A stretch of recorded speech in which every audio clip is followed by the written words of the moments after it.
आप सुन रहे हैं हमारा कार्यक्रम डिजिटल ज्ञान। डिजिटल ज्ञान कार्यक्रम स्मार्ट संस्था के सहयोग से रेडियो कुमाऊनी द्वारा प्रसारित किया जा रहा है। तो दोस्तों, मैं हूं आपका रेडियो दोस्त बहादुर सिंह इनवाल और आप मुझे सुन रहे हैं 90.4 मेगाहर्ट्ज पर। इंटरनेट के बढ़ते उपयोग के कारण डिजिटल दुनिया के साथ हमारा जुड़ाव दिन प्रतिदिन बढ़ रहा है, जिसके कारण कई सकारात्मक परिणामों के साथ साथ नकारात्मक परिणाम भी हमारे सामने आ रहे हैं, जैसे कि ऑनलाइन धोखाधड़ी, ट्रोलिंग, प्राइवेसी का उल्लंघन आदि।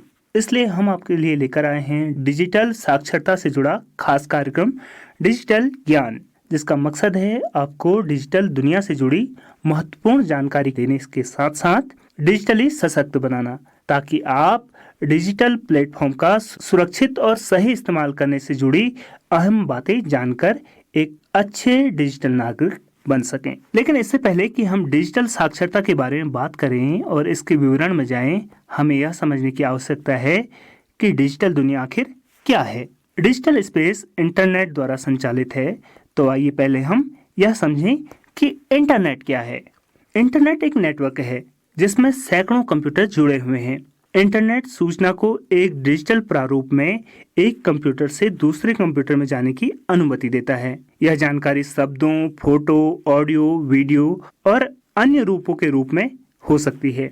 डिजिटल ज्ञान डिजिटल मीडिया साक्षरता पर एक कार्यक्रम श्रृंखला है जो हमें जिम्मेदार डिजिटल नागरिक बनने में मदद करेगी। हमें उम्मीद है कि हमारे सभी श्रोता जो इंटरनेट और ऑनलाइन प्लेटफॉर्म का उपयोग करते हैं, इस कार्यक्रम से लाभ पाएंगे। आज हम में से अधिकांश लोग डिजिटल निवासी बन गए हैं, जिसका अर्थ है कि हम अपने इतने घंटे इंटरनेट पर बिताते हैं कि कई बार हमें लगता है कि हमारी दुनिया डिजिटल स्थान पर ही सीमित है। विशेष रूप से महामारी के दौरान जब दुनिया लॉकडाउन में रही है, हम इंटरनेट पर बहुत समय बिता रहे हैं। इतने प्रतिबंधों के बीच इंटरनेट ने हमें अपने प्रियजनों के साथ जुड़े रहने में मदद की है। इसने हम में से कई लोगों को काम जारी रखने और दुनिया भर में क्या हो रहा है इसकी जानकारी दी है। कोरोना वायरस से पहले भी युवा हर चीज के लिए इंटरनेट का उपयोग कर रहे थे। स्मार्टफोन का उपयोग करने वाले 500 मिलियन से अधिक लोग और 700 मिलियन से अधिक इंटरनेट उपयोगकर्ताओं के साथ इंटरनेट ने हमारे जीवन पर कब्जा कर लिया है। हम इसका उपयोग बैंकिंग के लिए, चैट करने के लिए, दोस्तों से मिलने के लिए, सम्मेलनों में भाग लेने के लिए, व्यवसाय के लिए, नौकरी के आवेदन के लिए, यात्रा टिकट खरीदने के लिए, फिल्मों के लिए, एडमिशन लेने के लिए, खुद को शिक्षित करने के लिए, नए व्यंजनों की खोज करने के लिए, खाना ऑर्डर करने के लिए और क्या सब करने के लिए इस्तेमाल करते हैं।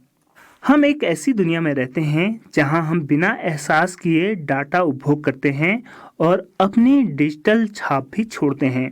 हर दिन हम विभिन्न डिजिटल प्लेटफॉर्मों का उपयोग करते हैं, उनके माध्यम से संचार करते हैं, वह भी डिजिटल दुनिया को बिना समझे और अपने अधिकारों और दायित्वों को पहचाने। जिम्मेदार नेविगेशन और उपयोग के लिए हमें इस दुनिया के बारे में ज्ञान और जानकारी की आवश्यकता है। हम सोचते हैं कि कुछ बटन क्लिक करके और ब्राउज करके हम इंटरनेट की दुनिया को जानते हैं। हालांकि जानकारी प्राप्त करने की इस हड़बड़ी में हम बिना सोचे समझे जो कुछ भी उपलब्ध है उसका उपभोग करते हैं। हमारे पास 24/7 हर सेकंड बहुत से प्लेटफॉर्म से जानकारी आ रही है। यदि हमारे पास विश्लेषण करने और गंभीर रूप से मूल्यांकन करने का कौशल नहीं है, तो हम आसानी से गलत सूचनाओं, चोरी, धोखाधड़ी और साइबर बुलिंग का शिकार हो सकते हैं। हमने इंटरनेट के माध्यम से अपनी दुनिया बनाई है और महसूस करते हैं कि हमारी अपनी जगह है। हमारे ईमेल खाते हमारे हैं और खरीदारी का विकल्प भी हमारा है। हमें लगता है कि हम इस दुनिया के बारे में सब कुछ जानते हैं। यहीं पर हम गलत हैं। ठीक उसी तरह जैसे वास्तविक दुनिया या भौतिक दुनिया में हम हर समय सीख रहे हैं और नियमों और विनियमों से संचालित होते हैं, डिजिटल दुनिया को भी जिम्मेदारी से नेविगेट करने की आवश्यकता है। उदाहरण के लिए, जब आप एटीएम का उपयोग करते हैं तो हमें अपना पिन किसी से भी साझा न करना याद रखते हैं। एक बार जब हम काम कर लेते हैं तो अपना एटीएम कार्ड निकालना याद रखते हैं। इसी तरह डिजिटल दुनिया में जब हम अपने खातों में लॉगिन करते हैं तो हमें लॉग आउट करना सीखना चाहिए। हमें अपने पासवर्ड या पिन नंबर किसी के साथ साझा नहीं करने की बात याद रखनी चाहिए और यह याद रखना चाहिए कि यदि हमारे पास अधिकार हैं तो हमारे पास जिम्मेदारियां भी हैं। एक जिम्मेदार डिजिटल नागरिक होने के लिए सबसे पहले इंटरनेट की समझ बनाना जरूरी है। यह समझना जरूरी है कि अपनी डिजिटल छाप को कैसे नियंत्रित किया जाए। इसे डिजिटल साक्षरता कहते हैं। डिजिटल साक्षरता इंटरनेट के तकनीकी ज्ञान और सोशल मीडिया अकाउंट बनाने या ईमेल वगैरह भेजने के तरीके सीखने से ज्यादा है। इसके विभिन्न प्रकार की नैतिक, सामाजिक और चिंताशील प्रथाओं को शामिल किया गया है जो हमें डिजिटल दुनिया को समझने में मदद करते हैं ताकि हम इसे अपने दैनिक जीवन के एक हिस्से के रूप में जिम्मेदारी से उपयोग कर सकें।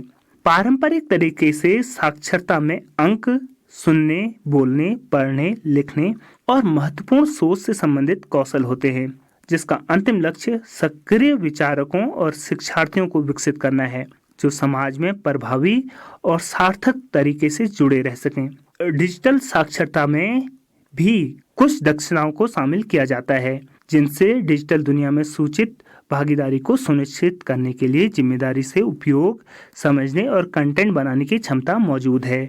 हमारी 5 एपिसोड की श्रृंखला डिजिटल ज्ञान में हम डिजिटल स्पेस के बारे में जागरूकता पैदा करेंगे, आपको एक सूचित उपयोगकर्ता बनाने के लिए प्रशिक्षित करेंगे और आपको एक अच्छा डिजिटल नागरिक बनने में मदद करेंगे। हम अपने आप को या अन्य साथी डिजिटल नागरिकों को नुकसान पहुंचाए बिना डिजिटल स्पेस को जिम्मेदारी से और सुरक्षित तरीके से उपयोग करना सीखेंगे। डिजिटल साक्षरता का उद्देश्य डिजिटल मीडिया को समझने, प्रासंगिक बनाने और गंभीर रूप से मूल्यांकन करने की महत्वपूर्ण क्षमता है ताकि हम ऑनलाइन क्या करें इसके बारे में सूचित निर्णय ले सकें।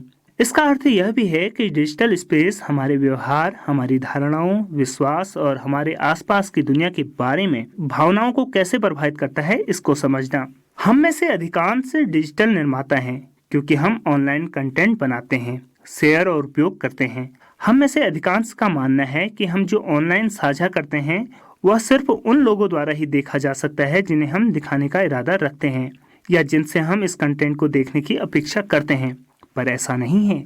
इंटरनेट एक बंद मंच नहीं है, यह एक खुला सार्वजनिक स्थान है। दूसरों को क्या कंटेंट दिखाई दे सकता है इसे नियंत्रित करने की आपकी क्षमता सीमित है। आपके द्वारा पोस्ट किया जाने वाला कंटेंट आप नियंत्रित कर सकते हैं, लेकिन उसके पोस्ट होने के बाद उसके साथ क्या होता है इसे नियंत्रित करने की शक्ति आपके पास बहुत कम है। कई बार बिना जाने हम अपनी जानकारी ऐसे लोगों के साथ साझा कर सकते हैं जिन्हें हम नहीं जानते। यह कुकीज और अन्य ट्रैकिंग टूल के माध्यम से हो सकता है जो किसी वेबसाइट पर जाने पर आपके बारे में जानकारी दर्ज करते हैं कि आप कौन हैं और क्या करते हैं। यह भूलना आसान है कि कानून, नैतिकता और अधिकार ऑनलाइन दुनिया में भी लागू होते हैं। हम डिजिटल स्पेस में जो कार्य करते हैं उनके परिणाम भी होते हैं और हमारे संविधान के कानूनी ढांचे द्वारा वह शासित भी होते हैं। हमारे पास अधिकार हैं जो हमें ऑनलाइन खुद को व्यक्त करने की अनुमति देते हैं, लेकिन अनुचित व्यवहार हमें जेल में भी डाल सकता है।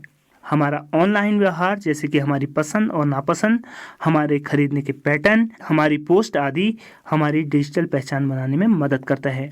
इस दुनिया में सब कुछ स्थायी है, हर चीज का रिकॉर्ड रहता है और कई बार यह रिकॉर्ड उन लोगों के साथ साझा होता है जो इससे लाभ उठा सकते हैं, चाहे वह आपकी प्रोफाइल तस्वीर बदलना हो या ऑनलाइन क्विज में भाग लेना। हमारे द्वारा किया गया कोई भी क्लिक भूला या मिटा नहीं है, इसलिए इंटरनेट का उपयोग देखभाल और सावधानी के साथ किया जाना चाहिए, समझ और ज्ञान के साथ किया जाना चाहिए। हमें सीखना चाहिए कि हम कैसे इस डिजिटल दुनिया का लाभ उठा सकें।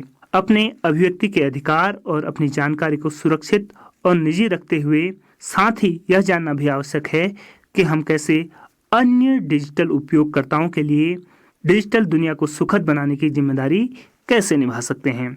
तो दोस्तों, आज के एपिसोड में हमने बात की इंटरनेट और डिजिटल दुनिया को लेकर। इंटरनेट ने हमारे जीवन को बहुत तरीकों से आसान बना दिया है, लेकिन वास्तविक दुनिया की तरह डिजिटल दुनिया को समझना महत्वपूर्ण है।